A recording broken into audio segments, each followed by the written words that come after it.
Induction motors are the most commonly used electrical machines. They are cheaper, rugged, and easier to maintain compared to other alternatives.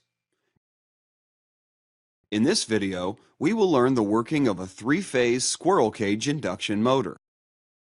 It has two main parts, stator and rotor. Stator is a stationary part, and rotor is the rotating part. Stator is made by stacking thin-slotted, highly permeable steel laminations inside a steel or cast iron frame. Winding passes through slots of stator. When a three-phase AC current passes through it, something very interesting happens. It produces a rotating magnetic field. To understand this phenomenon much better, consider a simplified three-phase winding with just 3 coils. A wire carrying current produces magnetic field around it. Now, for this special arrangement, magnetic field produced by three-phase AC current will be as shown at a particular instant. With variation in AC current, magnetic field takes a different orientation as shown. From these 3 positions, it's clear that it's like a magnetic field of uniform strength rotating.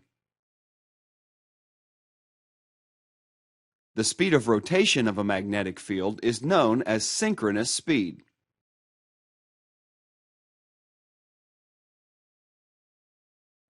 Assume you're putting a closed conductor inside it. Since the magnetic field is fluctuating, an EMF will be induced in the loop according to Faraday's law. The EMF will produce a current through the loop. So, the situation has become like a current-carrying loop is situated in a magnetic field. This will produce magnetic force in loop, according to Lorentz law. So, the loop will start rotating.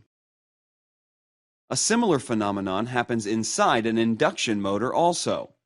Here, instead of a simple loop, something very similar to a squirrel cage is used.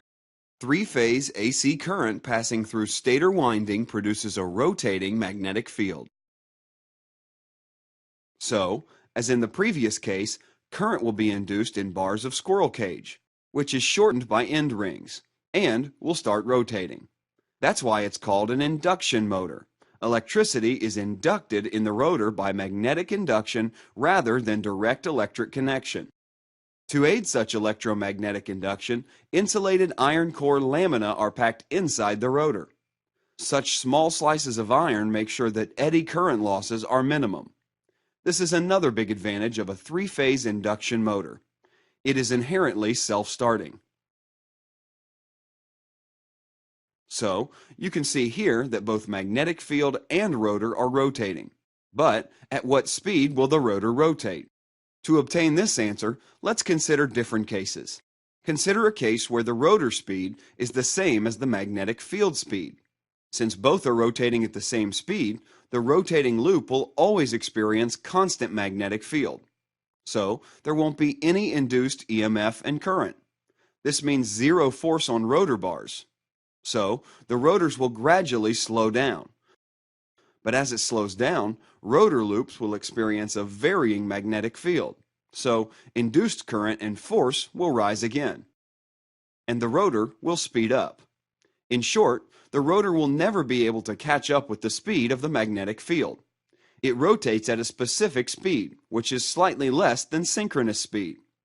The difference between synchronous and rotor speed is known as slip. Rotational mechanical power is transferred through a power shaft. In short, in an induction motor, electrical energy is entered via stator and output from motor. Mechanical rotation is received from rotor. Energy loss during motor operation is dissipated as heat. So, a fan at the other end helps in cooling down the motor. Hope you got a good introduction on the working of induction motors. Thank you.